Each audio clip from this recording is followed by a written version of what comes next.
আমি আমার জীবনের সবচেয়ে খারাপ সময়গুলা, সবচেয়ে খারাপ মুহূর্তগুলা নিজে নিজে পার করেছি, নিজের সাথে নিজে যুদ্ধ করে পার করেছি। আমার খারাপ সময়ে আমি আমার পাশে কাউকে পাইনি, তবে আমার সুসময়ে আমার ভালোবাসার মানুষের অভাব ছিল না, আমার শুভাকাঙ্ক্ষীর অভাব ছিল না। এত এত মানুষ, আমি একটা সময় মনে করতাম আমার জীবনে যখন কোনো বিপদ আপদ আসবে, যখন আমি কোনো খারাপ পরিস্থিতির মধ্যে পড়ব, তখন হয়তো তারা আমাকে সবটুকু দিয়ে আমার পাশে থাকবে, তারা বিনা স্বার্থে আমাকে ভালোবাসবে, আমার পাশে থাকবে। কিন্তু আমি ভুল ভেবেছিলাম। আসলে ভাই, এই স্বার্থের দুনিয়ায়, নিষ্ঠুর পৃথিবীতে আপনাকে কেউ স্বার্থ ছাড়া ভালোবাসে না। আপনি হয়তো এখন বুঝতেছেন না, কিন্তু আপনি যখন কোনো বিপদে পড়বেন তখন আপনি বুঝতে পারবেন আসলে আপনাকে স্বার্থ ছাড়া কে ভালোবাসে আর কে ভালোবাসে না। তবে আমি এটা শিওর বলতে পারবো, স্বার্থ ছাড়া কেউ কাউকে ভালোবাসে না, কেউ কারো পাশে থাকে না।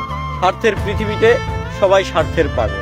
তোরে ছাড়া একা লাগে আমার প্রতি সময়।